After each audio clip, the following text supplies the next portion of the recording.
여러분, 오늘 아침에 눈을 뜨셨을 때 머릿속이 어떠셨습니까? 금방 또렷하게 깨셨나요? 아니면 한참이 지나서야 정신이 드는 느낌이셨나요? 어제 누구를 만났는지, 무슨 이야기를 나눴는지 바로 떠올리기가 조금 버거우셨던 분들도 계실 겁니다. 많은 어르신들이 이렇게 말씀하십니다. 나이가 드니까 기억력이 떨어지는 건 어쩔 수 없지. 그런데 최근에 발표된 여러 연구들을 차근차근 살펴보면 이야기가 조금 다릅니다. 기억력 저하의 출발점은 나이라는 숫자 자체가 아니라 뇌 안에 얼마나 많은 노폐물이 쌓여 있는지와 더 깊은 관련이 있습니다. 더 놀라운 사실은 이 뇌 속 노폐물이 우리가 깨어 있을 때보다 잠을 자는 동안 훨씬 빠르게 쌓이고 또 치워진다는 점입니다. 낮 동안 뇌를 바쁘게 쓰면 찌꺼기가 생기고 밤에는 그 찌꺼기를 씻어내야 하는데 바로 이 과정에 균형이 무너지기 시작할 때 기억력과 인지 기능에도 서서히 금이 가기 시작합니다. 이야기를 조금 더 좁혀 보겠습니다. 많은 분들이 전혀 예상하지 못하는 변수가 하나 있습니다. 바로 잠자는 습관, 그 중에서도 수면의 질과 자세입니다. 베개를 어떻게 베고 누워 있는지, 몸을 어느 방향으로 돌려 자는지, 잠들기 전 어떤 행동을 하는지가 뇌의 노폐물 배출 속도에 영향을 줄 수 있다는 것이죠. 경우에 따라서는 깊은 잠에 들어가는 것을 방해해 뇌의 회복 시간을 줄여버리기도 합니다. 이 부분은 병원 진료실에서 길게 설명하기 어려운 주제입니다. 검사 결과, 약 처방, 당장 급한 문제들만 이야기하다 보면 정작 가장 중요한 생활 습관 이야기는 몇 마디로 끝나버리기 쉽습니다. 그래서 많은 분들이 자신도 모르게 뇌의 회복을 방해하는 패턴을 계속 반복하면서도 그게 어떤 영향을 미치는지 모른 채 지내십니다. 저는 수많은 자료와 논문들을 읽고 실제 환자분들의 수면, 습관과 검사 결과를 함께 비교해 보면서 한 가지 중요한 사실을 확인하게 되었습니다. 뇌는 우리가 생각하는 것보다 훨씬 섬세한 기관이라는 점입니다. 잠이 조금만 얕아져도 자는 시간이 일정하지 않아도 밤마다 자주 깨는 패턴이 반복되기만 해도 뇌세포 사이를 흐르는 노폐물 배출의 흐름이 눈에 띄게 달라질 수 있습니다. 특히 나이가 들면 깊은 잠에 들어가기까지 걸리는 시간이 점점 길어지고 깊은 숙면 단계가 차지하는 비율도 줄어듭니다. 그래서 청년기에는 대충 자도 버티던 몸이 중년과 노년기로 갈수록 수면 습관에 더 민감하게 반응합니다. 잠자는 습관이 곧 뇌 건강을 좌우하는 핵심이 되어버리는 이유입니다. 그래서 오늘은 단순히 일찍 자고 일찍 일어나세요. 이 자세로 자면 좋습니다라는 수준을 넘어서 보려고 합니다. 왜 잠이 뇌 건강과 연결되는지, 뇌 속 노폐물이 어떤 방식으로 생기고 어떻게 나가는지, 노년기에 특히 어떤 부분을 조심해야 하는지, 그리고 지금 당장 일상에서 실천할 수 있는 방법들은 무엇인지 하나씩 풀어서 이야기해 보겠습니다. 오늘의 내용을 아주 짧게 요약하면 이렇게 말할 수 있습니다. 뇌는 우리가 잠들어 있는 동안 스스로를 씻어낸다. 그리고 그 과정은 수면의 질과 습관에 따라 달라진다. 이제 잠과 뇌의 관계를 제대로 이해하려면 먼저 뇌 안에서 실제로 어떤 일이 벌어지고 있는지부터 알아야 합니다.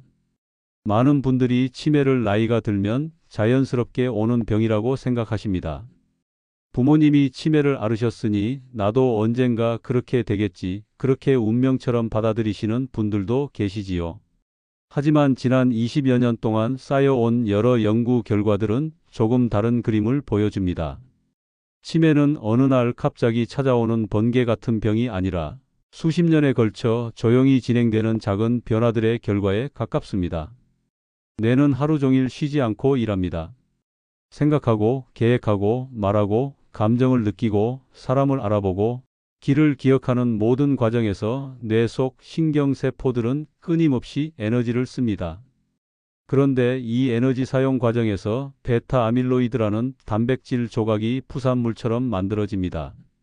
마치 자동차 엔진이 돌아갈 때 배기가스가 나오는 것처럼 뇌도 활동하는 한 찌꺼기가 생기는 것은 자연스러운 일입니다.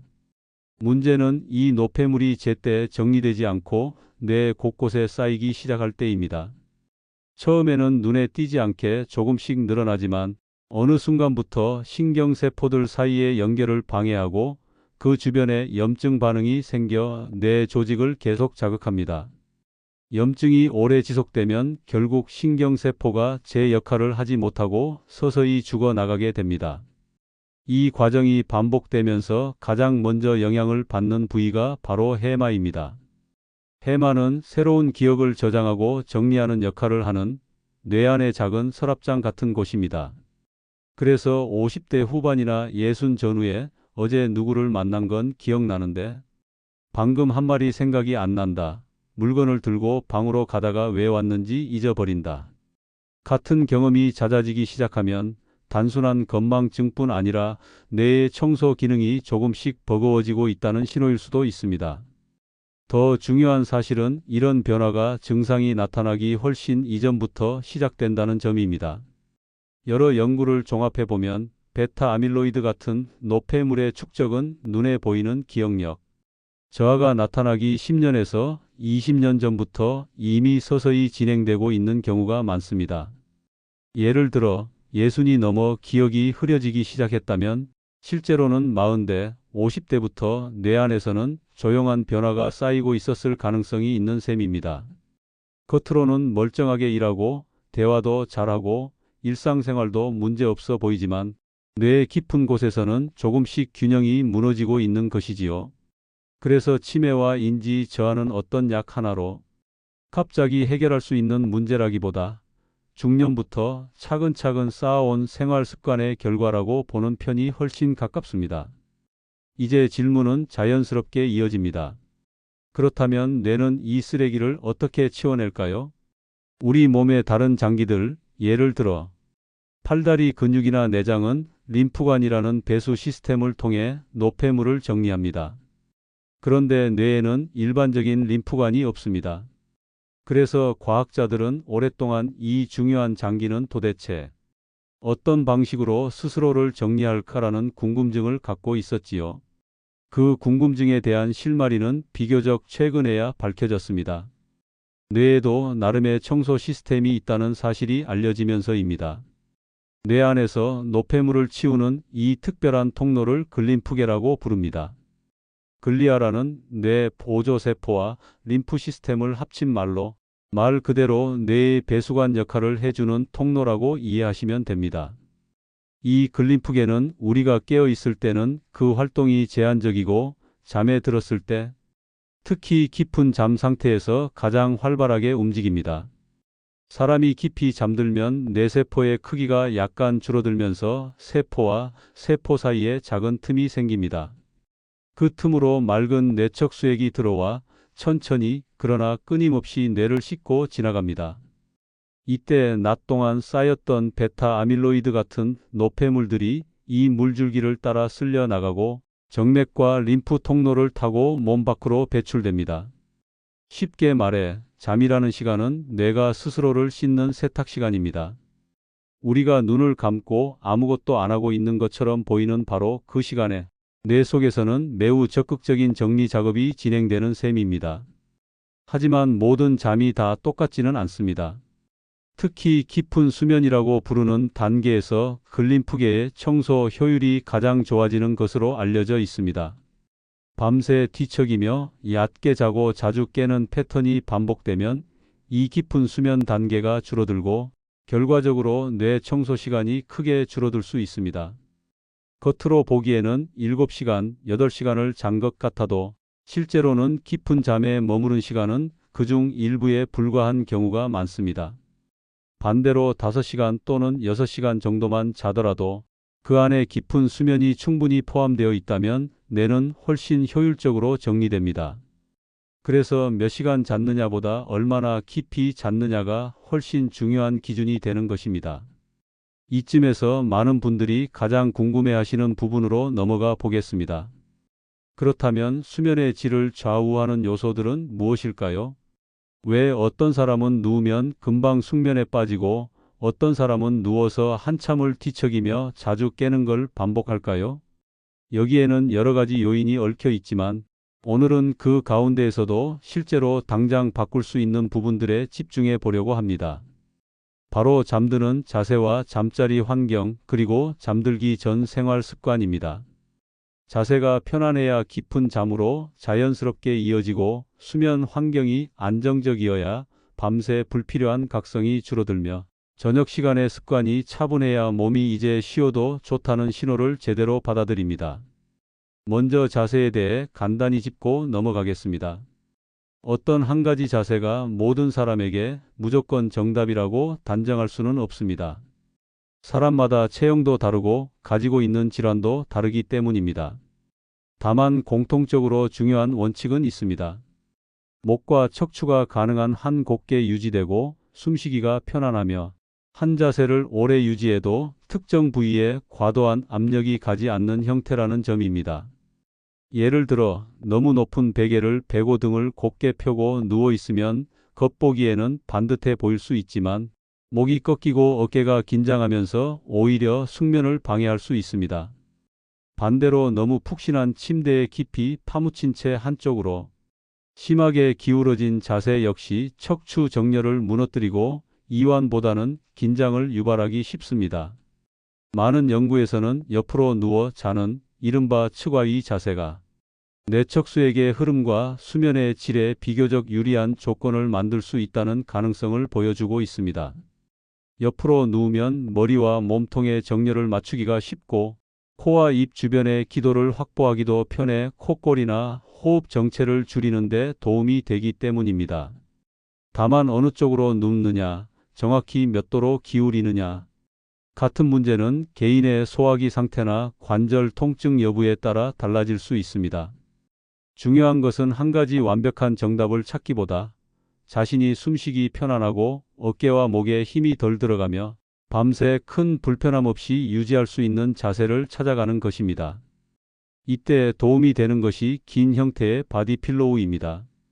옆으로 누웠을 때 등 뒤에 바디필로우를 세워두면 자는 동안 무의식적으로 뒤로 넘어가 버리는 것을 막아줍니다. 다리 사이에 살짝 끼워주면 허리와 골반이 틀어지는 것도 줄어듭니다. 처음 일주일 정도는 다소 어색하게 느껴질 수 있지만, 몸이 익숙해지면 오히려 그 상태가 더 편안하게 느껴지기 시작합니다. 베개의 높이도 매우 중요합니다. 옆으로 누웠을 때 귀와 어깨가 거의 일직선에 가깝게 놓이도록 높이를 조절해 보십시오. 베개가 너무 낮으면 목과 어깨에 힘이 들어가고, 너무 높으면 목이 구부러진 채로 장시간 유지되면서 근육이 뭉치게 됩니다. 부드럽게 머리를 받쳐 주되 끌려 들어가지 않는 정도의 탄성을 가진 베개가 좋습니다. 이제 자세에 대한 기본적인 방향을 잡았다면 수면 환경을 살펴볼 차례입니다. 아무리 좋은 자세를 알고 있어도 잠자리 주변이 계속 자극을 주고 있으면 깊은 잠으로 떨어져 들어가기 어렵습니다. 먼저 빛을 줄여야 합니다. 우리의 뇌는 빛의 양을 통해 낮과 밤을 구분하고 그에 맞추어 수면 호르몬인 멜라토닌 분비를 조절합니다. 방안이 너무 밝거나 침대 바로 옆에 밝은 취침 등을 켜두거나 TV 화면이나 스마트폰 불빛이 계속 들어오면 뇌는 아직 낮이 계속되는 것으로 착각할 수 있습니다. 가능하다면 잠들기 전에는 방 안 조명을 점점 어둡게 줄여나가고, 잠자리에 들 때에는 최대한 은은한 정도의 빛만 남겨두거나 아예 끄는 것이 좋습니다. 온도도 중요합니다. 너무 더운 방에서는 몸이 열을 식히기 위해 계속 뒤척이게 되고, 너무 차가우면 근육이 긴장되어 깊은 잠에 들어가기 어렵습니다. 사람마다 편안함을 느끼는 온도는 조금씩 다르지만, 대체로 약간 서늘하다고 느껴지는 정도가 몸의 내부 온도가 자연스럽게 떨어지며 잠에 들기 좋은 환경을 만들어줍니다. 소음 역시 무시할 수 없는 요소입니다. 작은 소리에도 자주 깨는 분들은 귀에 거슬리는 소리들을 최대한 줄여주어야 합니다. 완전히 조용한 환경이 어렵다면 일정한 잔소리처럼 계속 유지되는 부드러운 소리나 작은 음악, 백색 소음 등을 활용하는 것도 한 방법입니다. 중요한 것은 귀가 놀라서 깰 만한 갑작스러운 자극을 줄이는 것입니다. 여기에 더해 잠들기 전 생활 패턴이 수면의 질을 결정짓는 마지막 열쇠가 됩니다. 요즘은 많은 분들이 잠들기 바로 직전까지 스마트폰 화면을 들여다보거나 침대에 누워서도 영상과 뉴스를 시청합니다. 화면에서 나오는 푸른 계열의 빛은 뇌가 밤이라는 사실을 잊게 만들고 각성 상태를 유지하도록 자극하기 때문에 잠들 준비를 방해합니다. 적어도 잠자리에 들기 1시간 전부터는 스마트폰과 텔레비전을 잠시 멀리 두고 눈과 마음을 함께 쉬게 해주는 것이 좋습니다. 저녁 식사 시간도 조절이 필요합니다. 잠들기 직전에 과식하거나 기름지고 자극적인 음식을 많이 먹으면 위와 장이 활발히 움직이느라 정작 뇌가 쉴 여유를 갖지 못합니다. 가능한 한 잠들기 2~3시간 전에는 식사를 마치고 그 이후에는 물이나 따뜻한 차 정도만 가볍게 드시는 것이 좋습니다. 혹시 배가 고프다면 단순한 과자는 피하고 소량의 견과류나 소화에 부담이 적은 간단한 간식으로 마무리하는 편이 낫습니다. 카페인과 알코올도 빼놓을 수 없습니다. 커피, 진한 홍차, 에너지 음료 등에는 각성을 유지시키는 성분이 들어있어 오후 늦게 이후에 섭취하면 몸은 피곤한데 뇌는 계속 깨어 있으려는 상태가 만들어질 수 있습니다. 술은 처음에는 잠을 잘 오게 하는 것처럼 느껴지지만 실제로는 밤사이 깊은 잠을 자주 끊어놓기 때문에 뇌의 회복에 방해가 됩니다. 이제 이 모든 요소들을 하나로 묶어보면 조금 다른 그림이 보입니다. 뇌 건강을 위해 우리가 할 수 있는 일은 아주 복잡하거나 거창한 것이 아닙니다. 잠을 자는 동안 뇌가 스스로를 정리할 수 있도록 깊고 안정된 수면을 만들어주는 것, 그것이 핵심입니다. 자세는 그 과정이 최적으로 이루어지도록 도와주는 하나의 도구일 뿐이고 환경과 루틴은 그 도구가 제 역할을 할 수 있도록 뒷받침해주는 바탕입니다. 여러분, 이제 오늘의 이야기를 정리해 보겠습니다. 우리가 하루 동안 깨어 있는 동안 뇌는 쉼없이 일하고 그 과정에서 여러 종류의 노폐물이 만들어집니다. 그 가운데 일부는 시간이 지나면서 뇌의 기능을 떨어뜨리고 장기적으로는 치매와 같은 인지 질환과도 연결될 수 있습니다. 이 노폐물들은 주로 우리가 잠든 동안, 그 중에서도 깊은 잠에 빠져 있을 때 글림프계라는 뇌 안의 청소 시스템을 통해 씻겨 나갑니다. 따라서 나이가 들수록 얼마나 오래 잤느냐보다 얼마나 잘 잤느냐가 훨씬 중요해집니다. 깊은 잠에 도달하는 시간을 앞당기고 밤새 불필요한 각성을 줄이며 몸과 마음이 함께 이완되는 밤을 늘려갈수록 뇌는 자신에게 주어진 청소 시간을 더 잘 활용할 수 있게 됩니다. 이를 위해 우리가 할 수 있는 현실적인 방법들은 생각보다 단순합니다. 숨쉬기가 편하고 목과 어깨가 편안한 자세를 찾아 옆으로 눕는 습관을 들이고 몸을 지탱해 줄 바디필로우와 적절한 높이의 베개를 사용해 자세를 유지해 줍니다. 방 안의 불은 점점 줄여 나가고 적당히 서늘한 온도를 유지하며 소음과 자극을 줄여줍니다.